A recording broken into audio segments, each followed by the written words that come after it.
Bon, je suis pas habillé en steampunk, même si ça va être un épisode steampunk, j'ai rien pour faire du steampunk.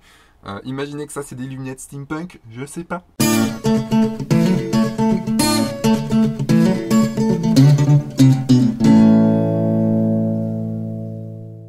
Bonjour et bienvenue dans ce nouvel épisode de la saison 2, l'épisode 2 de la saison 2 de F1.4. Aujourd'hui, retour à Photoshop, ça faisait longtemps qu'on n'avait pas fait de Photoshop, et je vais vous montrer comment passer de cette photo là à cette photo là. Commençons, c'est parti. Dans un premier temps, je crée un nouveau calque. Et oui, parce qu'on repasse sur Photoshop, quoi. Le truc de malade, ça fait longtemps qu'on n'a pas passé vraiment sur Photoshop, comme ça, à vous montrer plein de choses. Donc, dans un premier temps, je vais effacer tout. Pour effacer tout, j'utilise le tampon, soit le tampon de duplication, soit l'outil correcteur.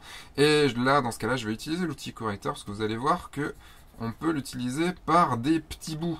Quand je faisais ça ce matin pour m'entraîner, j'avais la chanson des petits bouts, encore des petits bouts. Ok. Ça faisait longtemps qu'on n'avait pas eu des blagues vraiment pourries dans F1.4. Et là, je trouvais que c'était le bon moment. Et donc du coup, vous prenez, vous savez du coup comment ça marche, parce que vous avez évidemment vu l'épisode sur le tampon de duplication et sur l'outil correcteur. Vous appuyez sur Alt et vous cliquez à l'endroit que vous voulez voir dupliquer. Et vous allez après peindre sur l'endroit que vous voulez enlever pour pouvoir enlever. Donc la différence entre le tampon de duplication et l'outil correcteur, c'est que le tampon de duplication va, comme je vais vous montrer là, dupliquer simplement sans s'adapter, alors que l'outil correcteur va prendre la texture, adapter la texture à la luminosité et à la couleur. Ça prend un peu de temps, vous voyez, quand je relâche, et ça fait quelque chose. Bon là, ça fait pas quelque chose de génial, parce que j'ai été chercher vraiment un endroit qu'il fallait pas. Essayez quand même de matcher les endroits, par exemple, les perspectives, les types de textures, que vous n'ayez pas une texture qui soit totalement différente, enfin voilà. Nous avons enlevé donc ce truc qu'il y avait au sol, que j'aurais dû enlever normalement lors du shooting, mais que je l'ai pas fait. Parce qu'il faisait noir et que sûrement je l'ai pas vu et que j'avais autre chose à gérer en fait, j'avais autre chose à penser, on me sortait d'une grosse journée de shooting. La lumière, je vous ai même pas parlé de la lumière, je vais quand même vous parler vite fait de la lumière. La lumière en fait vient d'ici. Et arrivé là, il y avait une autre lumière qui était à peu près ici et qui l'éclairait par là. Je peux pas vous donner les réglages exacts, je m'en rappelle plus. C'était des flashs normaux, des flashs Cobra, donc du strobisme. Flash qui arrive de derrière, on le voit puisqu'on a l'ombre en fait qui est juste ici. Et ce flash là était là pour du coup donner vraiment de la lumière sur le personnage. Le flash de derrière était là pour embellir la fumée, surtout pour donner du volume en fait à la fumée. Le bol beauté en fait il est ici. C'est un bol beauté en fait qui était appliqué sur un flash. Pour l'enlever, on va continuer avec l'outil correcteur. On va venir prendre la limite entre la fumée et le sol et on va la replacer ici au bon endroit et on va jouer comme ça. Et vous allez voir que magie, ça marche. C'est comme ça qu'il faut gérer tout ça. Par exemple, nous avons l'ombre ici, donc je viens prendre juste l'endroit entre l'ombre et le sol et ça marche très bien. Et vous enlevez. N'hésitez pas à enlever par des petits bouts. Comme je vous rappelez-vous de la super chanson des petits bouts, toujours des petits bouts. Et donc du coup, je continue tout simplement. Il y a des endroits où là, vous voyez, on a même l'ombre en fait du stand, donc on va quand même l'enlever. Bon, je fais un petit peu n'importe quoi, je vais vite. Vous voyez qu'en fait, ça peut aller super vite. Vous pouvez faire les choses assez rapidement, sans aucun souci. Là, par exemple, on a une plaque de métal qui est un peu... Soit en fait je m'embête à bien la refaire, soit je la vire. Je vais complètement la virer. Attention, suspense, ça va marcher, ça marche. Et ici, donc du coup je reprends. Mince, il y avait un petit bout. C'est pas grave, je l'enlève sur une deuxième fois. Je viens revoir juste les petits bords, histoire... Je reviens en arrière, voir si ça marche. C'est pas mal. Vous voyez, en trois clics, sans s'embêter, ça marche.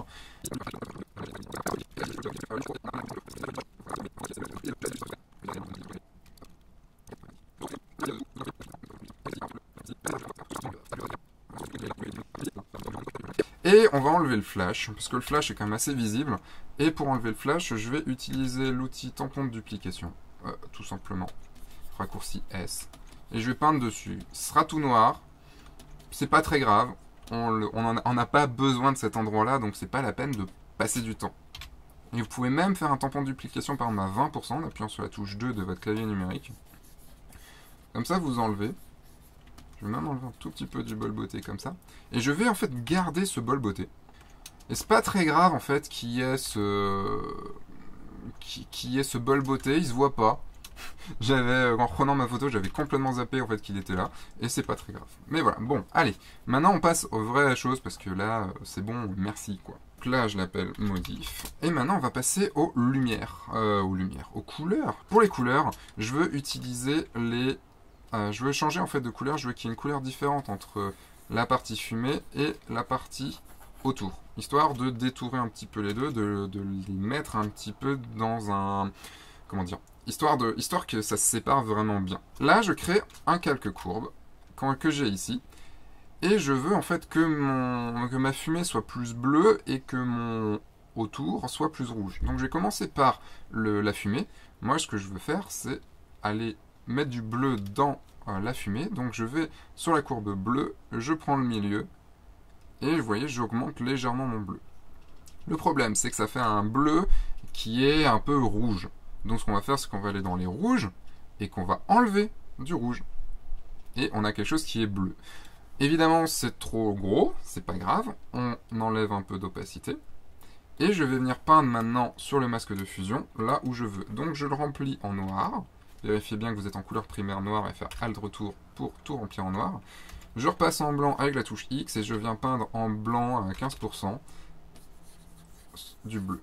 Je passe sur le perso et je vais un peu partout où il y a de la fumée. On peut même y aller à 0,5% pour finir, histoire, parce qu'il n'y a pas la même densité de fumée partout, tout simplement. Voilà, si on peut repasser en noir à certains endroits, peut-être si on a été trop fort. Voilà, et maintenant je vais passer un nouvel outil courbe, un nouveau calque courbe, pour faire l'inverse. Donc je veux plus de rouge dans mes fonds. Voilà, sauf que je veux moins de bleu aussi. Le vert, ça va pas vraiment jouer. Je vais enlever du bleu. Donc là, on a une couleur qui est assez sympa, couleur rouge orangé que j'aime bien. Ça va faire un bon contraste entre le bleu et l'orange. Pareil, je le remplis en noir et je viens peindre à 20% en blanc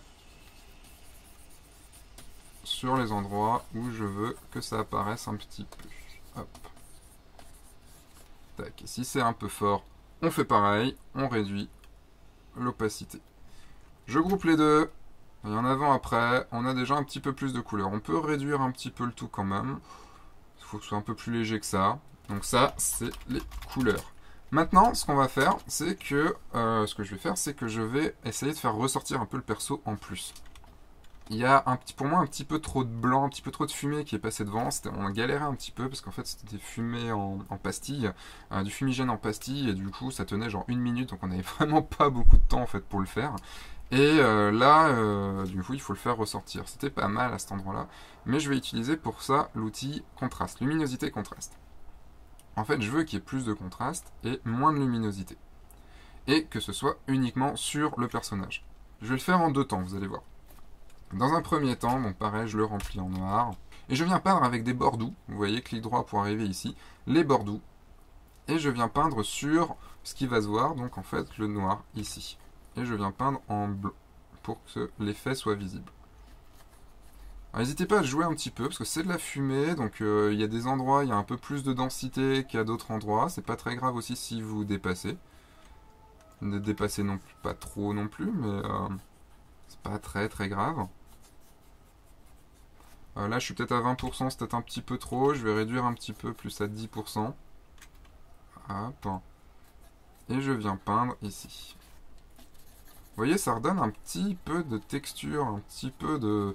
Le perso ressort du coup beaucoup plus. Et pourquoi je vais peindre beaucoup plus de son côté gauche à lui, donc du côté droit à la photo, parce que en fait il y a plus de fumée qui va passer devant, donc c'est logique qu'il y ait un petit peu de blanc en fait ici, et beaucoup moins logique qu'il y en ait de ce côté-là.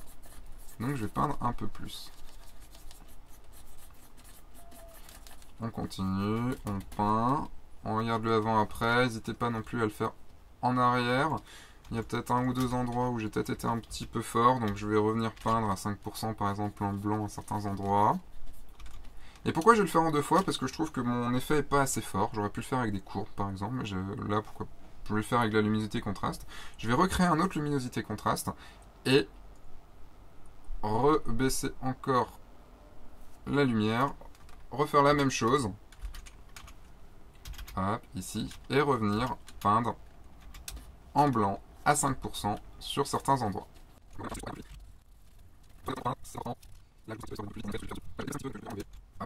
Je groupe les deux, et vous voyez, on a un perso quand même qui ressort beaucoup plus.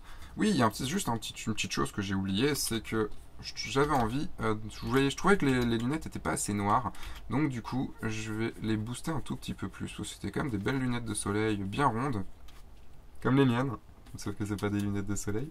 Et je viens peindre dessus, vous voyez. Rien de très très compliqué jusqu'à maintenant.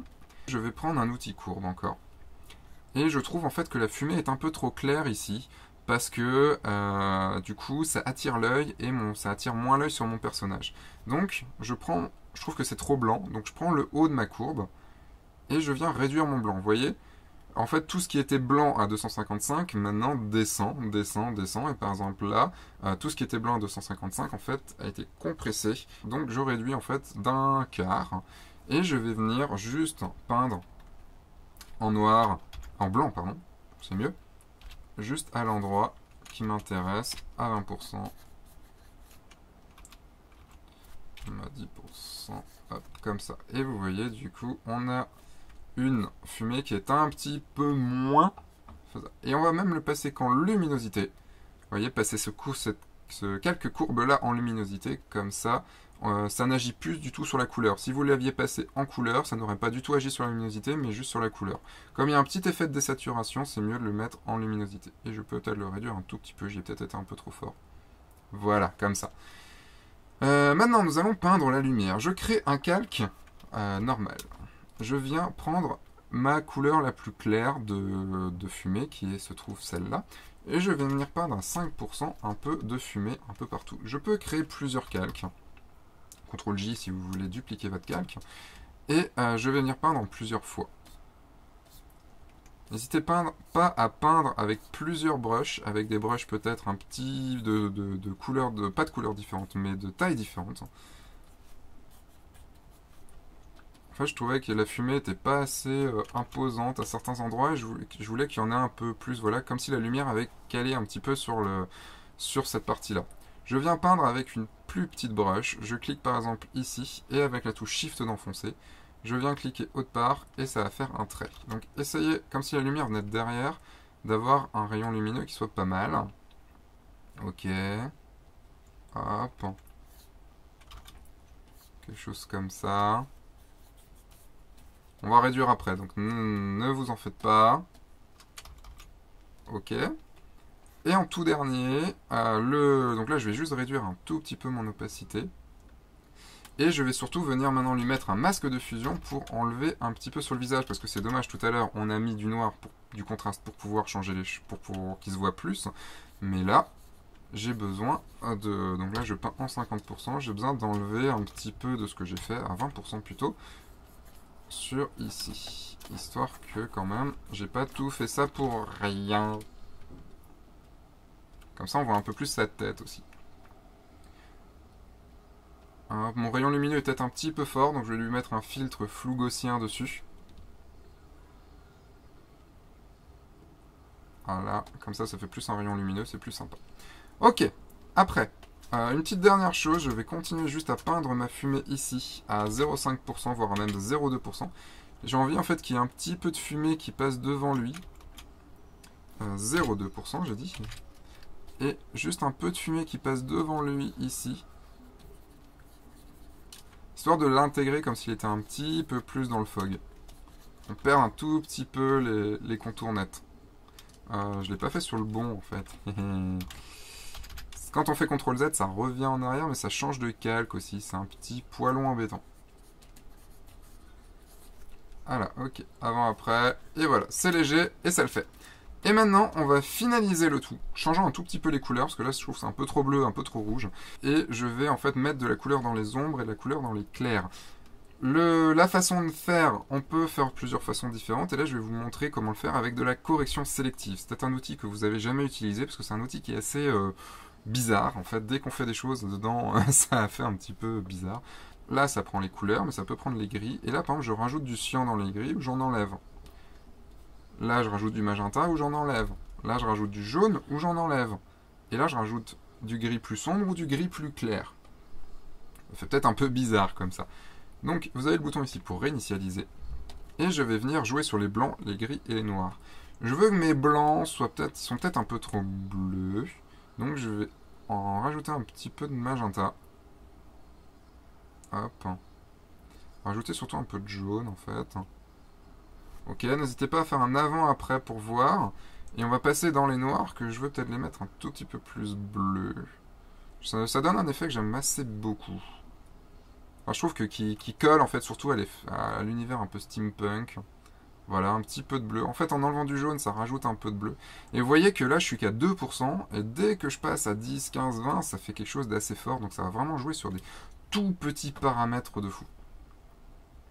Là, je pourrais enlever un peu de noir, mais je veux pas. Je vais le laisser à 0%, ça me va très bien. Le contraste me va très bien. Je fais un avant-après. Et là, je vais jouer un petit peu sur les gris. Voir ce que je peux faire. Autant s'amuser un petit peu. Hein. Trouvez ce qui vous plaît. Trouvez ce qui vous amuse. Là, c'est juste l'outil. Je vous montre l'outil pour le faire. Et faites-vous plaisir, quoi. Faites-vous plaisir dans la vie. C'est super important. Avant-après. Et donc, voilà ce que ça peut donner. Qu'est-ce que je pouvais enlever? Ah, j'ai peut-être oublié un truc quand même à enlever. C'est les petites taches dans le fond. Je reviens sur le calque de modif. Je reprends cette partie-là. Et j'enlève tout petit peu comme ça. J'enlève cette partie-là aussi. Voilà. C'était juste deux petits points distractifs, ou distrayants plutôt. Distractants sur le fond. Voilà. Et maintenant, on peut même revenir s'il y a un petit peu trop de bleu, par exemple, dans les couleurs. Là, je vais peut-être en enlever un petit peu. Hop. En fait, vous pouvez me dire, pourquoi Seb t'as fait ça, en fait? Pourquoi t'as fait ces calques de couleurs au début?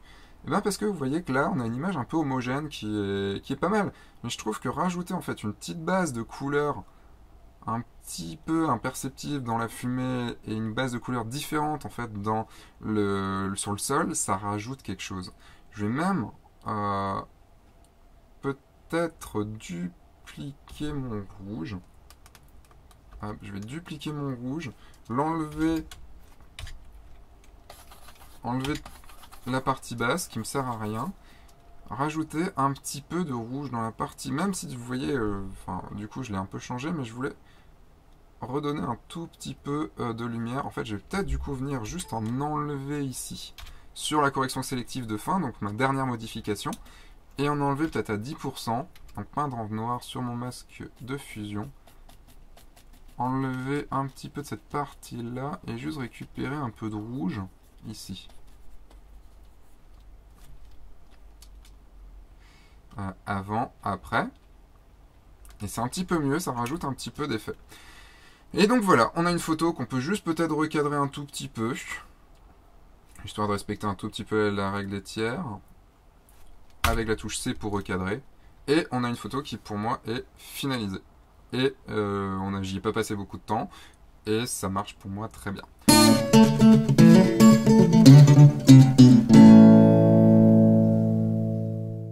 Voilà, juste un petit point peut-être juste sur l'épisode de la semaine dernière, juste pour être clair. Évidemment, l'idée n'était pas à tous vous dire passer photographe professionnel. Évidemment, il faut y réfléchir un minimum, il faut voir si c'est faisable, si financièrement vous pouvez, si vous en avez l'envie aussi, parce que c'est complètement différent. Ça fera l'objet d'un futur épisode de F1.4, c'est est-ce qu'on a vraiment envie de passer professionnel ou pas? Parce que faire de la photo professionnellement, c'est complètement différent que de faire de la photo pour soi. Oui, juste une petite chose, le workshop mariage est complet. Il est parti très très vite, hein. Donc le workshop mariage dont je parlais la semaine dernière est complet. Et il reste workshop en portrait lumière naturelle à Lyon le 5 octobre et à Nancy le 26 octobre. Les places, il reste plus beaucoup de places, donc si vous avez envie de vous faire plaisir et venir apprendre la direction de modèle et le portrait en lumière naturelle, venez. Toutes les infos sur fun4.fr/workshop. N'hésitez pas à vous abonner ici. Ici, ça change à chaque fois. Vous abonnez ici ou ici si vous êtes sur YouTube. Et de faire un pouce vert si vous avez aimé, un pouce rouge si vous n'avez pas aimé. N'hésitez pas. Je vous dis à la semaine prochaine. Et pendant ce temps, sortez, faites des photos et éclatez-vous. Au revoir.